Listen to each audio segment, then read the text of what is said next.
Question for you, Swiss. Since you're a Brexiteer, I've got to ask, do you want the Tories to get a majority? I think if I wanted the Tories to get a majority, I'd probably be voting Tory in this election. The really tricky position I find myself in is that I never want to see the Tories in power, but I don't want to see a force in power in Parliament that will stop Brexit from happening either. And I know there's no easy resolution to that. It's likely to probably be one or the other at this stage. So for my own sort of personal troubles with that, and especially me trying to figure out how I wanted to vote in the election, through lack of a better option, that quite nicely leads us into why I'm running in a way. But it was simply because I really couldn't state a preference in this election. Like I've got such strong feelings about both who I want in power domestically versus what I want done on Brexit that I struggle, isn't it? It's been a real struggle for me, and it's something that I felt that I was going to have to deal with sooner or later. Like I could see this coming for a few years, what's going to happen at the next election. But but my solution to that, in a sense, is if I'm standing in my seat, I can vote for me. Well, let's come on to that then. Sure. We nice and neatly move into that area, and I know we've gone over the time that we said we would, but let's give this a nice little bit of time. Now, my friend Swiss here is running to be an independent MP in his constituency named Stoke North and. It's Stoke North, but what a lot of candidates do, which I copied, is you add "and Kidsgrove" in the end, so Kidsgrove doesn't feel left out because it's not technically part of Stoke-on-Trent. But the constituency itself, for anybody who's out there and searching, Stoke North or Stoke-on-Trent North. Yeah, Stoke-on-Trent North, right? Okay, and that seat is currently held by a well-known Labour MP by the name of Ruth Smith. Is that correct? Ruth Smith, yeah, she's been it's been a Labour seat since it was made in the 1950s, but it's been held by Ruth Smith since 2015. Okay.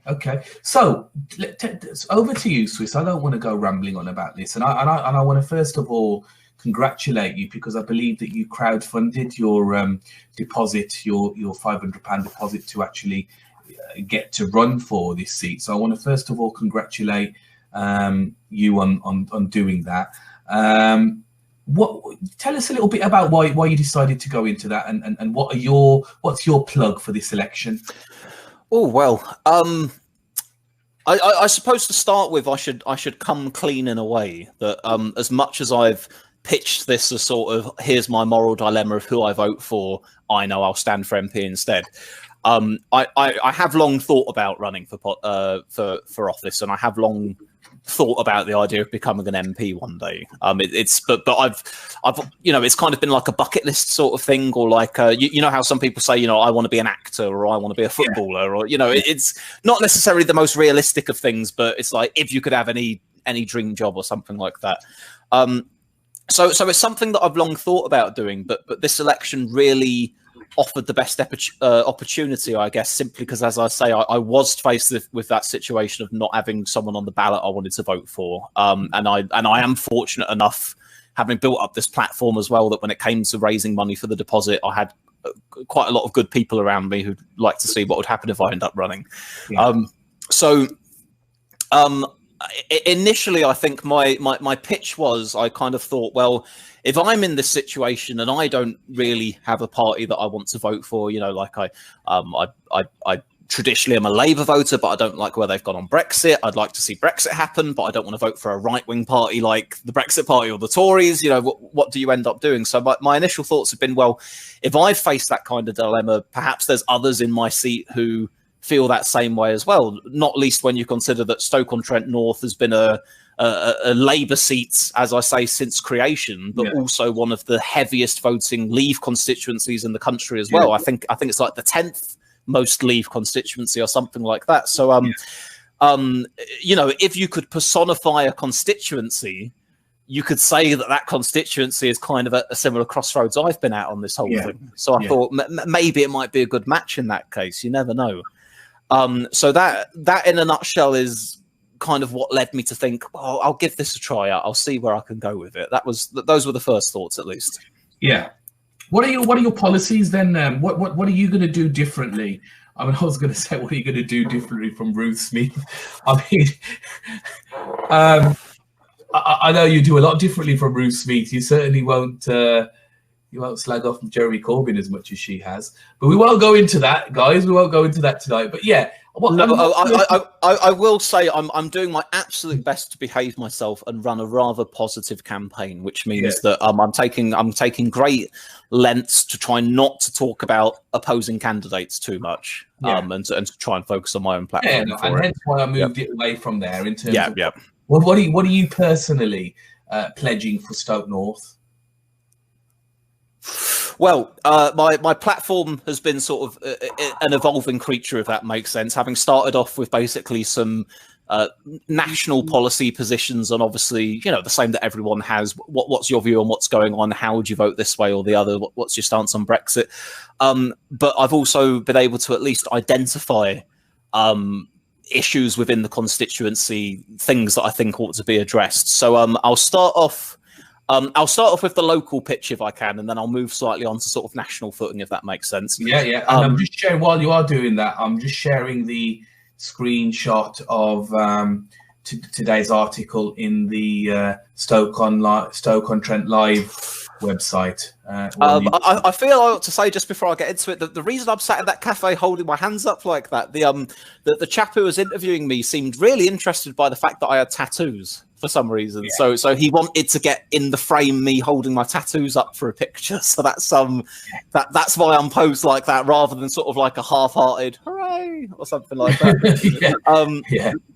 So as far as Stoke-on-Trent, the general area goes, it's dealt with deindustrialisation over a number of decades. It had a lot of industry jobs which have since shut down or been greatly diminished, and that means that obviously the number of jobs in the area, the sort of overall economic activity in the area, that's been on a big old downward trend for a long old time. And then as a result of that, you get sort of similarly linked things, which is homelessness, drug use on the streets, higher levels of crime, things along those kind of lines. Certainly the fact that funding to like youth clubs had been shut down in the last decade or so as a result of cuts, that hasn't helped things out either. So you've kind of got that situation on the one hand, and obviously that's a big thing to have to try and tackle. I'm not going to sit here and suddenly go, I've got this silver bullet that's going to fix everything that no one else could think of. But at least we can identify what the overall problem is there, and we could say, right, okay, if it's the case of jobs having disappeared from the area, the solution is to try and bring jobs back to the area. We know that's what we've got to try and do. It's just trying to find a solution for it. But the other situation with my constituency specifically is Stoke-on-Trent is, or the Potteries as it's known locally, it's made up of, well, it's a matter of debate amongst some locals. It's made up of 5 or 6 towns. I'm going to say 6 towns for the sake of it. And one of them is Hanley. And Hanley is our sort of commercial business hub, if that makes sense. It's the one where most of the shops are. It's the one where a lot of the businesses are headquartered. It's the one where they've sort of pedestrianised parts of the high street. It's the most done up bit of Stoke, if that makes sense. As opposed to the bit of Stoke that's actually called Stoke-on-Trent, which is known by the locals as Old Stoke, which is kind of just a rather empty looking high street at this point. But part of the problem, as people say, is that Hanley has had a lot of attention given to it recently, and rightly so, because from what I've heard, there's been big improvements on it since how it was before. There was a big issue of a bus station being torn down and completely rebuilt, and it looks pretty nice and modern. But from the people that I speak to, there's a real sense of they feel that Stoke-on-Trent Council is paying a lot of attention to developing Hanley to the detriment of the other towns around Stoke as well. And within my constituency, Stoke North, you've got within the towns of Stoke-on-Trent, at least, you've got Tunstall and Burslem. I live in Tunstall. Burslem is about a 10-15 minute walk down the road. So that's going to be part of the focus as well. If we're going to look at kind of on the national picture, trying to instigate policies to try and bring about some activity back to Stoke.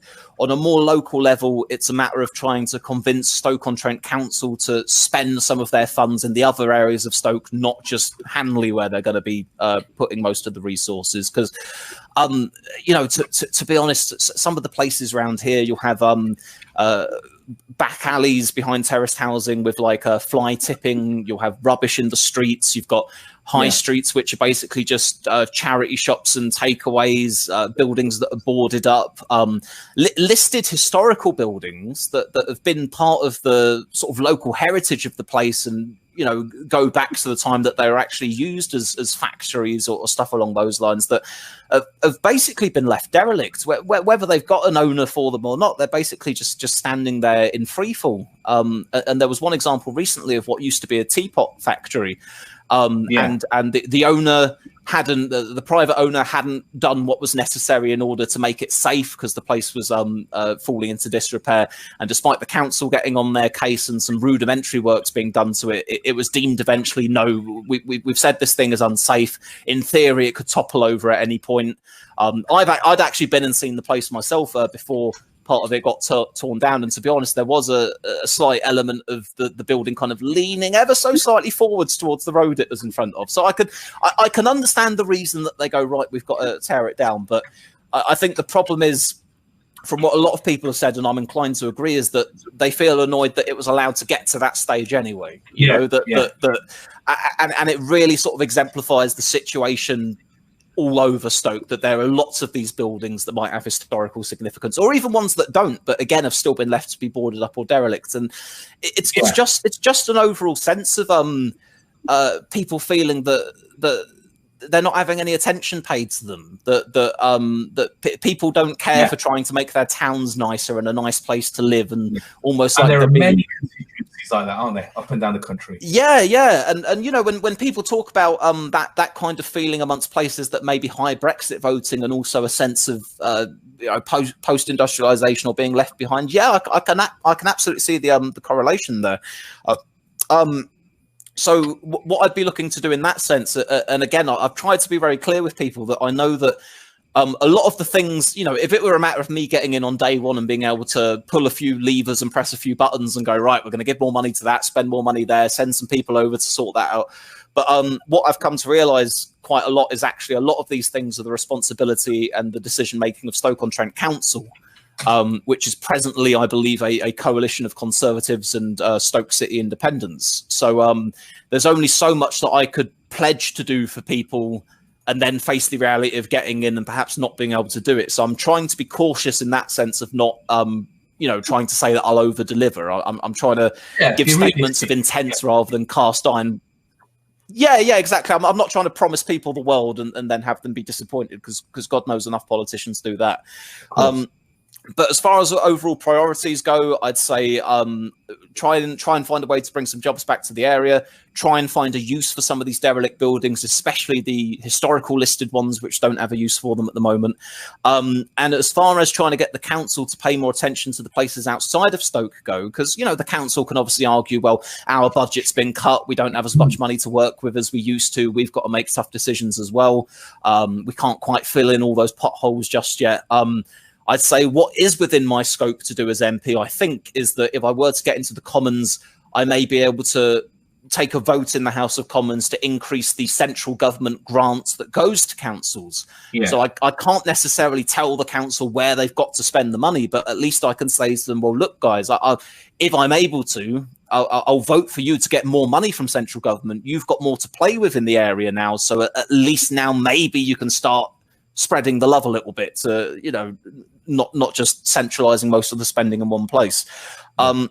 So that in a nutshell is like my overall vision of what I'd like to try and do. And then tied into that in terms of places where I think spending should be prioritized are things like funding youth clubs again, trying to tackle homelessness. But then does that make enough sense so far? I'll move on to sort of national policies if you like. Totally. And you know, look. Okay. Go on. Sorry, yeah. No, carry on. No. You go. Oh, all right. So I was going to say that's kind of the pitch for the area as I see it at the moment. And then as far as a few sort of specific policies go, like obviously, you know, as I've said, I'm pro-Brexit, so I've got a rather clear stance that I want to try and see Brexit done. For me, that would mean... Sorry, I'm having a little bit of trouble hearing you there. Oh, sorry. No, well, that's what I was just saying. That I was precisely going to ask you when I interrupted them, is how Brexit ties into your vision. Yes. Well, as far as how I'd be voting in the Commons for it, I mean, first of all, just if we're going to talk about a vision here, you know, we talk about the sense of people being left behind or not feeling that they're listened to. And certainly from people I've spoken to, some of them have at least said, well, you know, I don't vote because I don't believe that anyone I vote for is going to do anything for me. Yeah. And then I guess, you know, whether you agree with Brexit or not on a personal level and whatever you think the impact of it might be for the country, if you've got a large number of people voting for something, I mean, I think in Stoke North, I think it was like 7 out of 10 people who voted in that referendum voted leave. So, yeah, quite a heavy margin. So I think if you're going to try and get any kind of faith back into politics again, then it's worth saying to people, well, step one is doing the thing that you voted for all that time ago. Maybe that's a good way to go. So on Brexit, at least in the Commons, I've got 2 plans for whether it's a Labour government or a Conservative government. If it's a Conservative government, I vote for the withdrawal agreement. Fairly straightforward because that's the deal that's on the table. If it's a Labour government, obviously their policy is to negotiate their own deal and then put it to a referendum versus Remain. Yeah. I've obviously been against the second referendum for a long while for sort of, you know, reasons that I've explained to you already, because I don't feel that it respects the result we've already had. So what I'd say is I would not support the move for them to have a referendum unless it could be amended to a choice between 2 leave options. So say, for example, Labour were to go, right, we've negotiated our new deal and we think it's even better than the ones the Tories had. So now you, the public, get to decide, do you want our deal or no deal, or something along those lines. Yeah, options only. Yeah. Yeah. So that would be what I'd be looking to support in that sense. And then just quickly, because I know we don't have an awful lot of time left.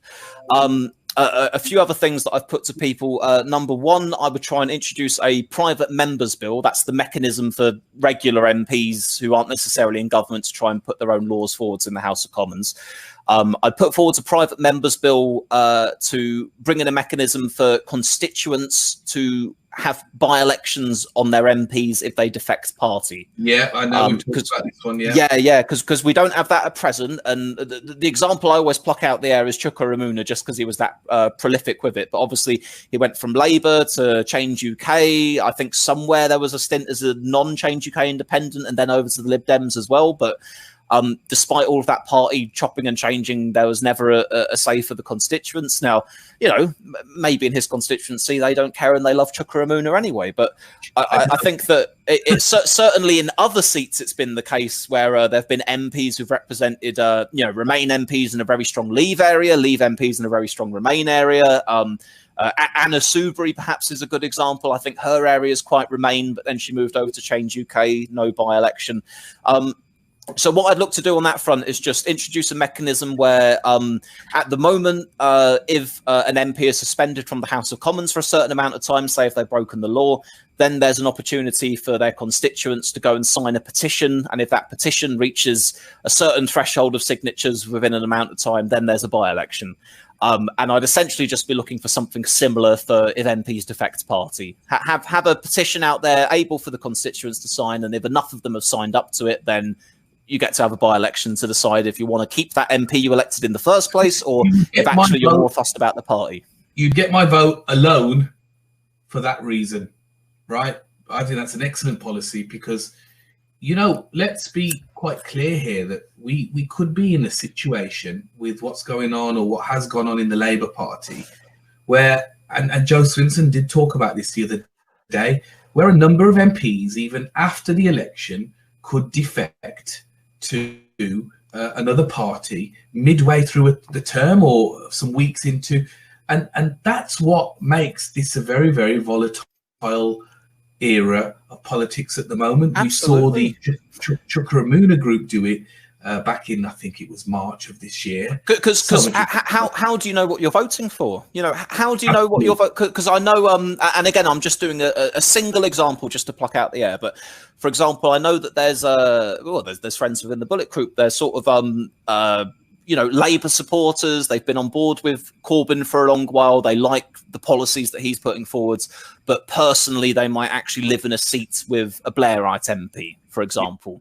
and they may not necessarily like that MP, but for the sake of trying to get Corbyn in, they'll hold their nose, vote for them for the sake of putting it towards a Labour government. And then, say if you get in the Parliament that Blairite MP then defects to the Lib Dems or to an independent, then suddenly you go, oh right, well I voted you in, but not for the platform I think I was voting you in for.